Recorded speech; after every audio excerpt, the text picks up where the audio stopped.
quels sont les avantages et inconvénients de votre métier? Alors, les avantages, ils sont multiples parce qu'en fait, quand on fait du crédit management, en tout cas à notre époque, on se situe, on va dire, à mi-parcours entre le commercial et le financier.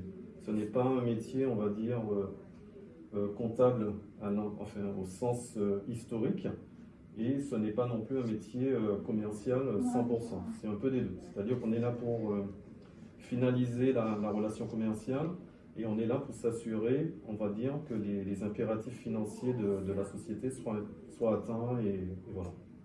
Et les inconvénients, oui et non, parce qu'en fait, quand on va faire par exemple du recouvrement, souvent on va relancer des clients qui sont en retard de paiement, donc ça peut être des situations un peu complexes à gérer.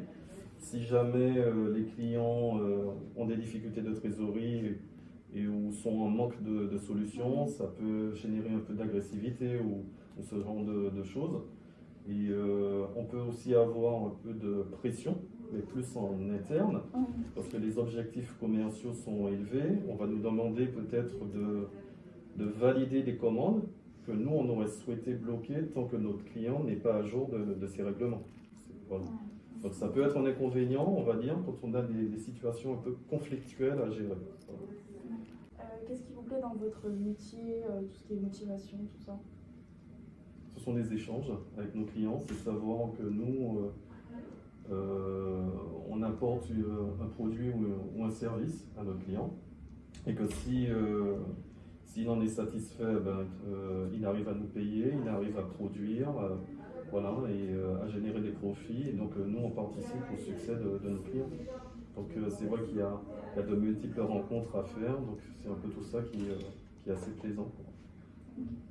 Et du coup, les inconvénients, enfin, pas les inconvénients, ce que vous n'aimez pas, c'est quand du coup il y a des problèmes dans. Alors là, c'est le financier qui va prendre sa casquette, on va dire. C'est si jamais j'ai un client qui dépose le bilan et qu'on se retrouve avec une dette, voilà. Donc si on a une perte sèche, oui, c'est jamais bon. Et du coup, pour la dernière question, est-ce que vous avez des conseils ou des mises en garde pour qu'on réussisse dans notre projet pro en tant qu'étudiante? L'ouverture d'esprit. Ouais. Oui, ça c'est très important.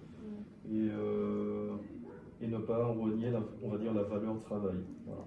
On n'a rien sans rien dans la vie, donc il ne faut pas hésiter à travailler, quoi. Voilà. Okay. Voilà. En général, c'est ce qui paye. Voilà. Même si ça ne paye pas le jour même, ça paye le lendemain ou le surlendemain.